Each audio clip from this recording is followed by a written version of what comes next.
Imagine this: an ancient Greek philosopher known for his sharp wit and unconventional lifestyle, and a 19th century American writer famous for his love of nature and simple living. What could possibly link these two distinct figures from different eras and continents? I'm talking about Diogenes, the legendary cynic who challenged ancient Athens with his radical ideas, and Henry David Thoreau, whose book Walden is a cornerstone of American literature. At first glance, they seem worlds apart, but what if I told you that they share a unique and profound connection in their philosophies?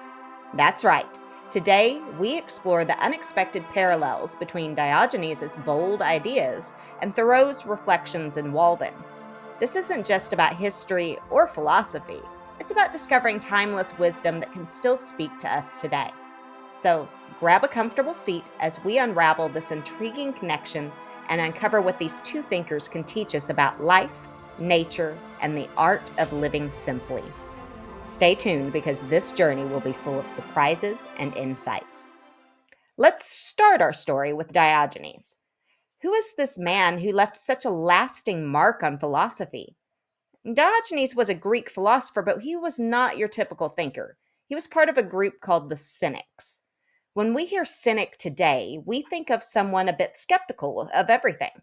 But back then, cynicism was a whole way of life. Diogenes believed in some pretty bold ideas. His big thing was living in harmony with nature. Imagine stepping outside your door and living as naturally as the trees or the birds. That's what Diogenes aimed for. He thought the best life was simple and free from all the unnecessary stuff society piles on us. And he wasn't just all talk. Diogenes really walked the walk, or should I say, lived the jar. You heard that right. He famously made his home in a large ceramic jar. While others were building fancy houses, Diogenes showed that happiness doesn't come from things, but from freedom and simplicity. And then there's the story of his lantern. Diogenes would walk around in broad daylight with a lantern, claiming he was searching for an honest man. This was his way of saying that true honesty and integrity were hard to find.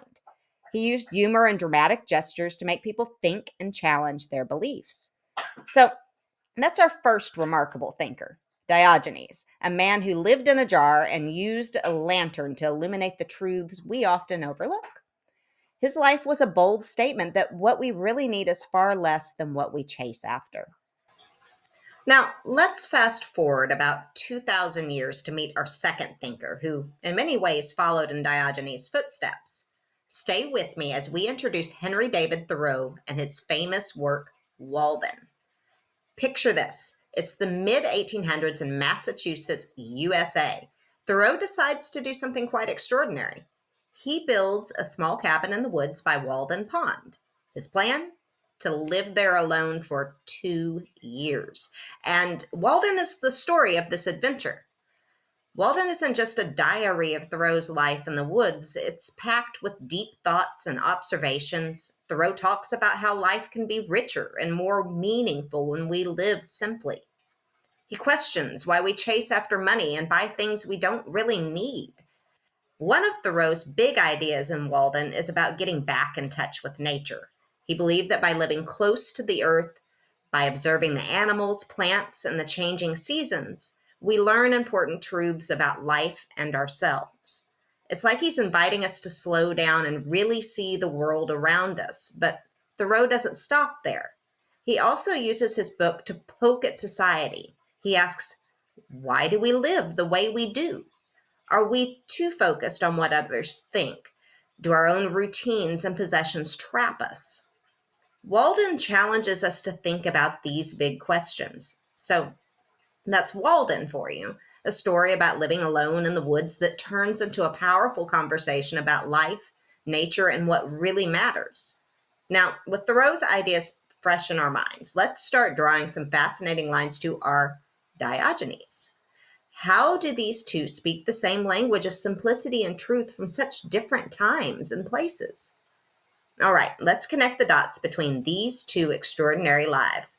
We have Diogenes in his jar and Thoreau in his cabin. What's the deal with their choice of living small? Both Diogenes and Thoreau made a big statement about living simply. Diogenes in his jar wasn't just about saving on rent. It was his way of showing that happiness isn't about having lots of stuff. In his small cabin by Walden Pond, Thoreau made a similar point. He once wrote, "I went to the woods because I wished to live deliberately, to front only the essential facts of life." Like Diogenes, Thoreau found freedom and joy in the basics. Next, let's talk about their views on society. Diogenes was famous for challenging the status quo and urging people to question societal norms. Thoreau, too, had his critiques. He looked at the busy, materialistic world and asked, why? He believed in stepping back from society's rush to find something more meaningful. Both were like early critics of the more is better mentality. Finally, let's not forget their love for nature. Diogenes believed in living in sync with the natural world. He thought that the best life was one that followed nature's lead. Thoreau shared this belief. His time at Walden Pond was about reconnecting with the earth, learning from the season's rhythm, and the wildlife's simplicity. For both, nature wasn't just a backdrop, it was a teacher, a guide to living a good life. So, there we have it. Two philosophers, centuries apart, yet sharing the same tune. They remind us to question, simplify, and listen to the lessons of the natural world. It's amazing how ideas can travel through time, right? Now, let's spice things up a bit. Diogenes and Thoreau weren't exactly two peas in a pod, despite their similarities. Their takes on nature and life had some interesting differences. First up, their views on nature.